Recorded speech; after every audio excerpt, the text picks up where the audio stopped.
Great job, man. Yeah. Great job. Now I'll tell you what, toughness, right? It goes a long way.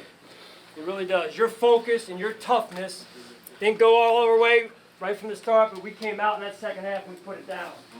Right? We put it down. All three phases playing together. You know what I'm saying? All three phases playing together. Tough football, man. Buffalo Bill style football at their place. At their place. Now we get a chance to go home. Right? Now we get a chance to go home. Hey, where's Bandy and Alex?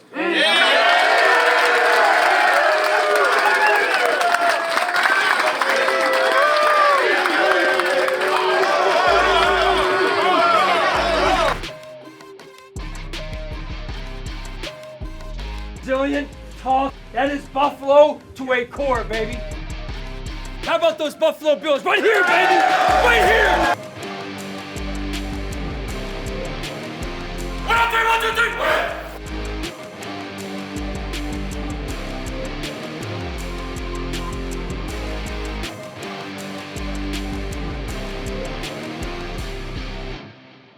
Hey everybody, and welcome into Week 14 of the Sean McDermott Show presented by Kaleida Health. Thanks for joining us. Sean, thanks for giving us a couple minutes here. I know it's a busy week. You guys went into Pittsburgh on a late November game. You knew it was a game you really needed to win to keep pace in a wide open AFC. You prevailed 26-7. It's a physical win. I mean, it was chippy. What's it say about your team? Yeah, we're a physical team. Yeah. And I love it. We need to have that down the stretch, as you know. So toughness prevails, not only physically, but mentally as well. Missing a bunch of starters, both offensive tackles. Your leading receiver in Dalton Kincaid was out. And yet you outgained him 372 yards to 166. Your time of possession was unbelievable. 42 minutes to their 18. How proud of you are that offense? Not only just Ryan Vandermark and Alec Anderson, but your wide receivers blocking in the run game. This offense really played a different kind of game. Yeah, we had to, and we did. And it was a great game plan by our offensive staff, led by Joe. And then the players executed at a high level. And that toughness part really rose to the surface in the second half. Yeah, so Josh comes out 15 of 23. Had one TD, the early interception, 38 rushing yards as well, had the rushing TD. You know, you find a way, right? Broke Cam Newton's record for career touchdowns. You know, he continues to do this kind of stuff. How do you want to see Josh play down the stretch here as you get into the playoff rush? Well, really, you know, the numbers won't say it, but great quarterbacks know how to win, whether it's the run game or in a weather game like it was. We rode the run game and some of the shorter passing game. So every week it's going to ebb and flow based on the opponent and what we're able to do. You knew, too, that coming into this, injured as you were, you're going to have to lean on your great players. James Cook comes through for you, 144 yards rushing, 177 total. His 7th 100-yard rushing game of the year. It's a career high for him. He went right back to work. He had the early fumble and he just came right back at it.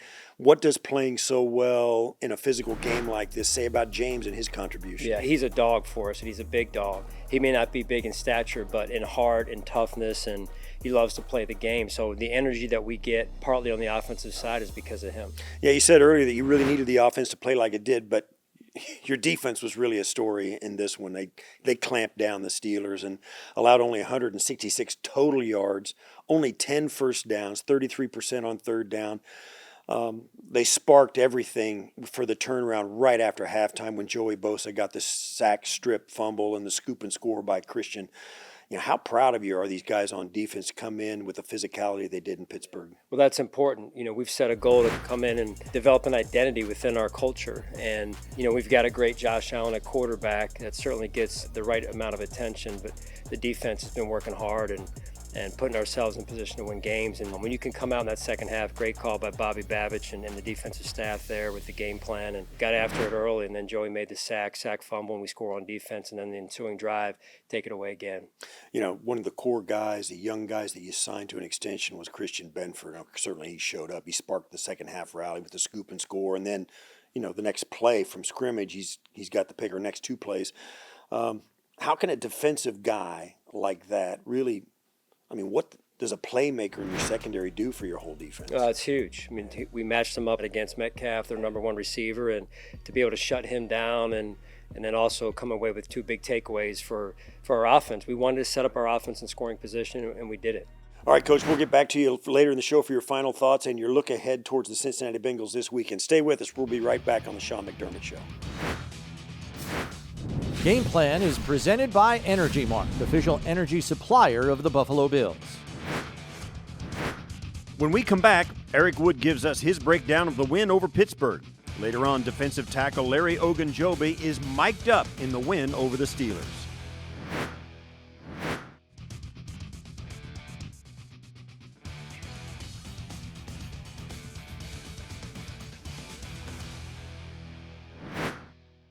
Welcome back to the Sean McDermott Show, and it's time now to chop some wood with our good friend Eric Wood. Eric, thanks for stopping by. We got to ask you, being a former offensive lineman, what did you think about the Buffalo Bills offensive line with two backup tackles doing what they did to the Pittsburgh Steelers?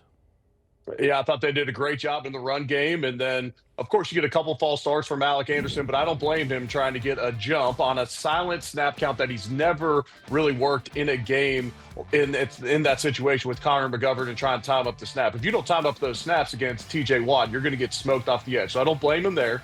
And then I thought they both played with a lot of toughness, a lot of confidence, and that's expected out of guys that have been in this organization, have been groomed the way they have, but to see them step up in that type of way against two really good edge rushers, especially TJ Watt, I thought it was a great performance. And then they were physical in the run game throughout that game, and I thought Joe Brady put them in a position to succeed with giving them some help at times with chips off the edges. One of the things about this game and the storylines that came out of it was the fact the Bills were free to repeat the same couple of running plays over and over and over. They ran it 51 times. Eric, what are the reasons that can happen and did happen against the Steelers? Well, the main play they ran was duo, which is a lot of double teams at the line of scrimmage. You work up to the second level, and James Cook, it reads it essentially A gap, B gap, C gap, D gap, and then back to the backside. And so for a defense, as soon as they overcommit to, like James kept bouncing it outside, okay, well, as soon as they commit to him going to bounce it again, now he can take it out the back door. And so it's not necessarily a one gap run. So it's a play that you can easily repeat. Now, to have the same formation, the same motion, and them to know exactly what's coming, that is a physical, dominant performance by the guys up front. And I'm not just saying the offensive line. The tight ends blocked extremely well. Shavers in particular had an excellent day blocking. Khalil Shakir on the edge. So you combine all that, and it was a fun one to watch. Okay, so you're coming into this game in Pittsburgh. You're down both offensive tackles, your best pass-catching weapon on the outside in Kincaid at tight end. You didn't have Joshua Palmer. Terrell Bernard is out of the game. It looked like this was going to be an uphill battle, but the Bills go into a tough road environment in Pittsburgh. Now, certainly it's not the Pittsburgh Steelers that our dads and grandfathers watched, but still, we didn't know how that game was going to go, and the Bills went in there and really manhandled them. Is there some confidence and some momentum that can be carried forward from the win like this that'll help this team down the road? Yeah, I believe so. And I think especially on the defensive side of the football, Pittsburgh early and often was going to try and run the ball against this Bills defense, hold them to less than 3 yards a carry, and that includes a 12-yard run. Their longest run of the game was in cleanup time at the end of the first half, where they're simply just trying not to get beat over the top. So excellent performance by the run defense. I think you could certainly take some confidence from that. And this is a defense that for 6 quarters now, besides when we've turned the ball over in our own territory, has held the other team scoreless. This is a defense that played a lot of young guys early and often in this season, and I believe it's a group that's continuing to get better. You combine that with hopefully getting healthier on the offensive side of the football, and we may be talking about this Bills team again being one of the scariest teams to go against in the NFL. All right, Eric, I hope it happens. Thanks for joining us, and we'll see you on Sunday against Cincinnati. Sounds good, Steve. Looking forward to it. Still to come on the Sean McDermott Show, Larry Ogunjobi is mic'd up in the win over the Steelers. Plus, we take a look at some next-gen stats in Sportsology.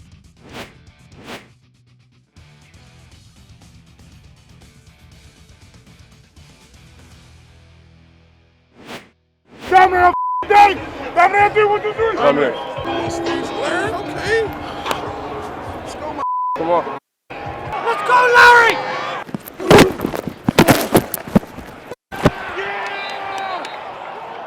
Good shit, Big. Goes to Warren Benford. Good shit, CB. Second and 12.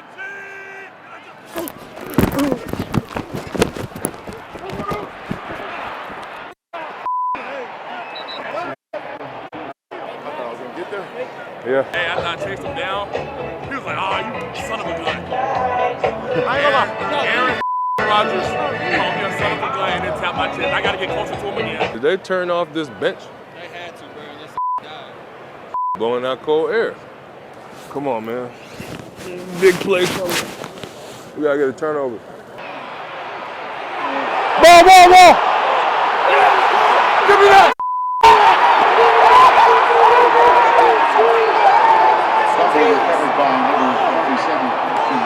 Yeah! And here we go! Good boy.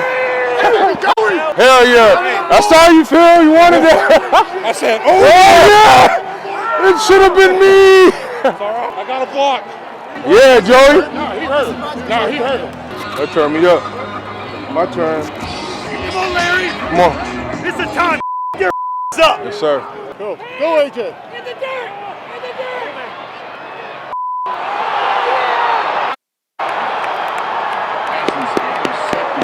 Yeah!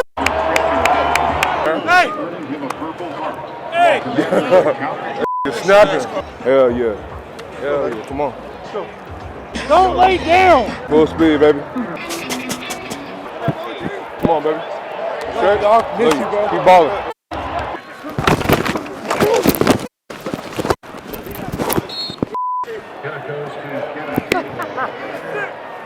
Come on, man. Go ahead and play that renegade.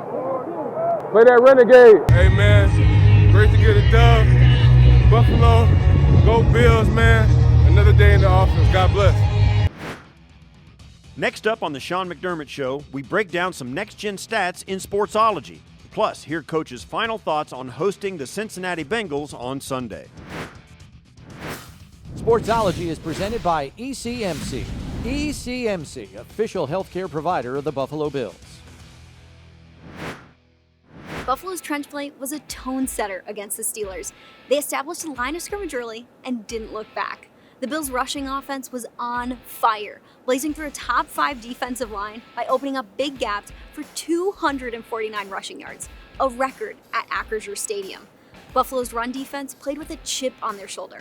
They were tough, had gap integrity, and tackled like their life depended on it, allowing a season-low 58 rushing yards. Here's a look at Week 13.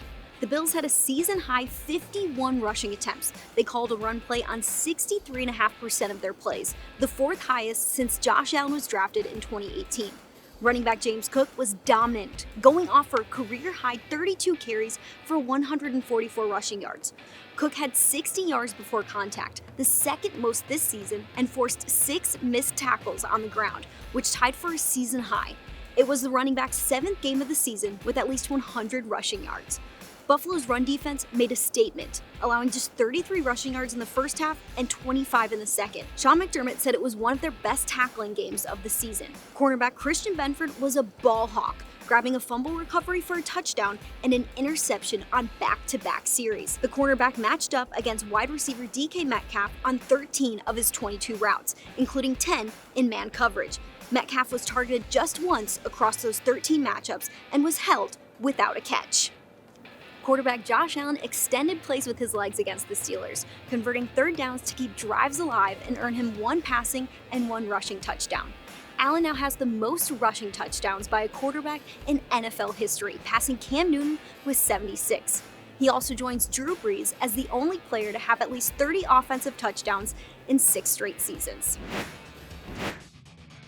After the break, the crew from Buffalo Bills Weekly gives us their game preview for Sunday's matchup with the Bengals.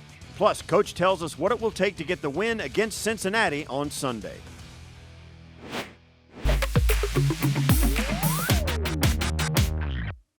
After 2 straight weeks on the road, the Bills are back at home for a Week 14 matchup against the Cincinnati Bengals.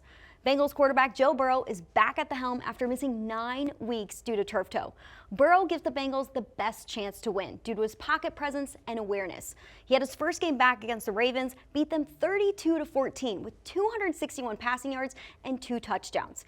With a quarterback who's missed 9 games and is back in the lineup. What can we expect? I was hoping to see a little more rust there, but we didn't see much of any of that. And I was impressed with the timing that he had with his receivers. Usually that's a hard thing to recapture when you've been away for more than 2 months. Not the case. Your stat line kind of points that out. And I think the other thing here is he is a guy that gets hot in December. He's used to having to make these kind of runs to the end of the season.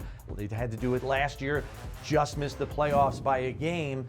And here's the other stat that worries me a little bit. He's at his best in December. He has the highest completion percentage and passer rating of any quarterback in December since 1970. Uh-oh. We know as of late, the Bengals start off the season a little slow, but they really lock in November, December, and January. Burrow has the highest passer rating in the month of December. He's a passing quarterback. You look at what the offense does. The Bengals like to move the football by throwing it. And wide receiver Jamar Chase, who's one of the best receivers in the game, is Burrow's go-to guy. Chase is strong at the catch point, and he's also explosive. Has the 4th most receiving yards right now with 971. What should Buffalo's defensive game plan be? Yeah, we know Burrow gets the ball out quick, so I think defensive linemen have to focus less on getting sacks and more on getting their hands up in passing lanes. Maybe you can get lucky and bat a few passes down to kind of put them in long down and distance with incompletions. And then, believe it or not, the Bengals ran the ball 33 times last week against the Ravens. So I don't think you can discount Chase Brown in this equation. So the gap integrity and solid tackling they had last week, that has to come back and appear once again because Chase Brown is a home run threat with his speed. And then finally, I'm all for putting Christian Benford on Jamar Chase the entire game. Have him follow him all around like he did last week against DK Metcalf in the Pittsburgh game.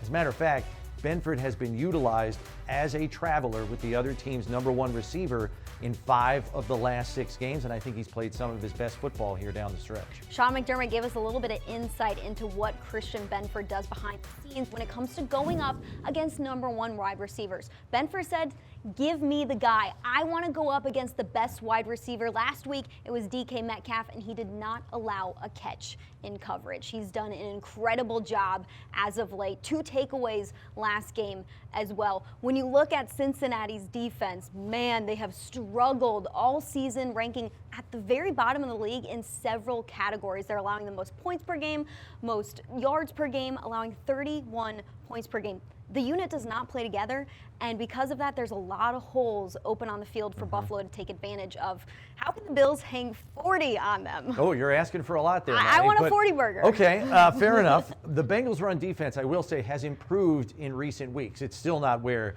it needs to be a consistent unit. So I think the Bills have to lean into their #1 ranked rushing attack and use that to put them in favorable down and distance. At that point in time, you can use the passing game in the short to intermediate areas to really take advantage of this Bengals defense.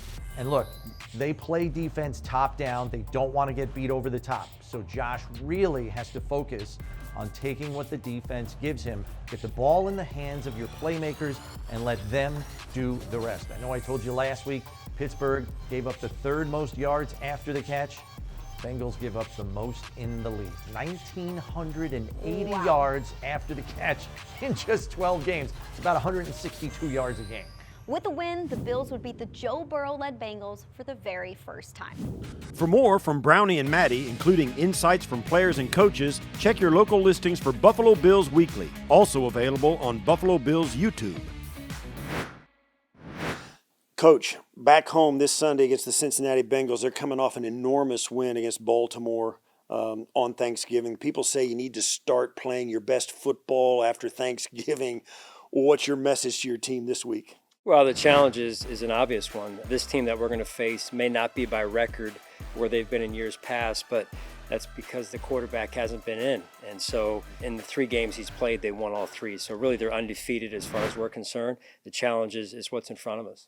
So the second game back after the turf toe for Joe Burrow, he had 261 passing yards, 2 TDs in the win against Baltimore. How big of a challenge is it to game plan for a quarterback that you don't have any current tape on, or not much anyway, but you know what he is?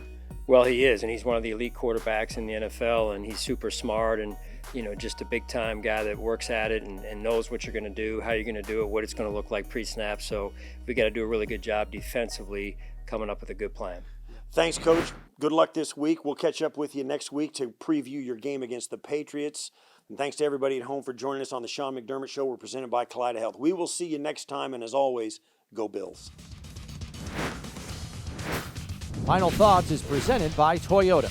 Toyota is the official car and truck of the Buffalo Bills. The Sean McDermott Show is presented by Kaleida Health, the official healthcare system of the Buffalo Bills. By Connors and Ferris, your workers' comp attorneys. Call 684-COMP today. And by Toyota. Toyota is the official car and truck of the Buffalo Bills.